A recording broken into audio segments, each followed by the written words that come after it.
Kota heart hospital में robotic joint replacement surgery का आज शुभारंभ किया गया।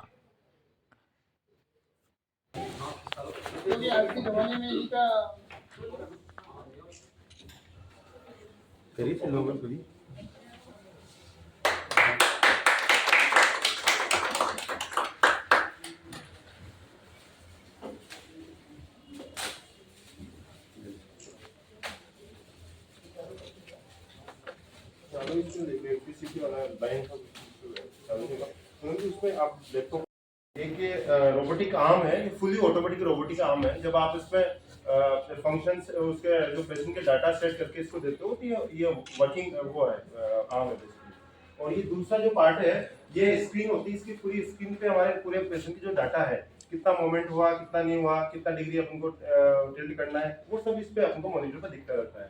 हम पेशेंट यहाँ होता है, हम लोग पेशेंट से पूरे जो डाटा है उसको मूवमेंट करा के, नी के हिप के मूवमेंट करा के और इस पे डाटा पूरा चेक करते हैं। ये हमें इवेल्युएट करके बताता है कि ये चीज़ें अपना टाइट है, ये लूज है। उसके बेसिस पे हम लोग उसको अपना मैनुअली भी अपन उसको रीसेट कर सकते हैं। और जब एक बार इसमें डाटा पूरा हमने सेट कर दिया तो उस डाटा को हम ओके करने के बाद में रोबोटिक आर्म पूरा खुल के और पेशेंट के ऊपर आके और वो पूरा अपना सर्जरी वाला प्रोग्राम करता है। तो इसमें सबसे मेन जो चीज़ है वो ये है कि ये सब सर्जन के कंट्रोल वाली चीज़ है। बहुत सारे लोगों को होता है कि रोबोट कुछ ज़्यादा तो नहीं काट देगा, कुछ कम तो नहीं काट देगा, ये कंफ्यूजन होता है। तो बेसिकली फुल्ली सर्जन के कंट्रोल में होता है।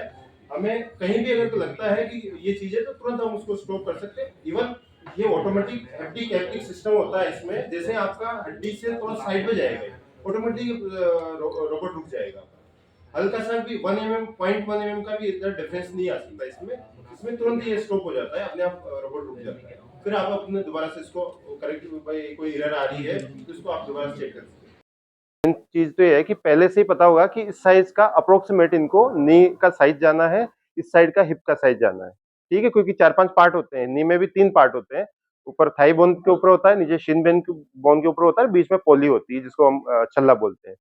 तो वो साइज ऑलमोस्ट हमको पता रहेगी। जैसे कल मैंने एक केस किया तो मेरी साइज उसमें एफ, नीचे 5 और 9 का पोली।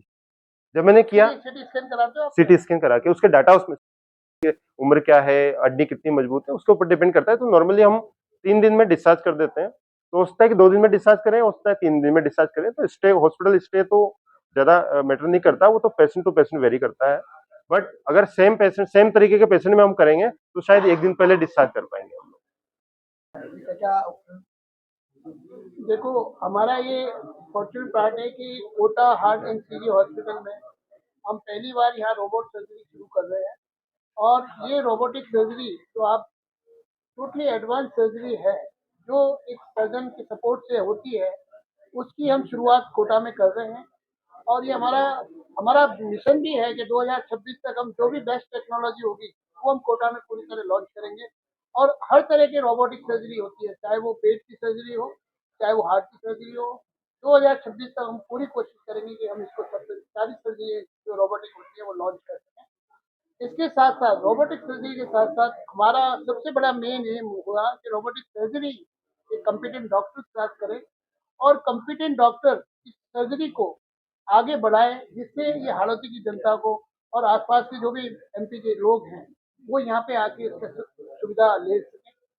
दूसरा इसका फायदा ये होगा कि जो रोबोटिक सर्जरी का आदमी दिल्ली या बॉम्बे जाता है उसको 2-2 लाख रुपए, 2.5 लाख रुपए रोबोटिक के नाम से देने पड़ते हैं, उसको यहाँ 50,000 या 60,000 रुपए में इसका काम हो जाएगा। तो मरीज को फाइनेंशियली भी बेनिफिट होगा और जो टेक्नोलॉजी पूरे इंडिया में अवेलेबल है, जो बड़े बड़े सिटियों में अवेलेबल है, वो आपके कोटा में उपलब्ध होगी। और यही हमारा मिशन है। और इसी मिशन के साथ ये जो फरवरी का महीना है और आज 1 फरवरी है, हमने आज वैसे तो 1 महीने से डॉक्टर साहब रोबोटिक सर्जरी कर रहे हैं, but now he is very competent. Now he is very today he is launching robotic orthopedic surgery.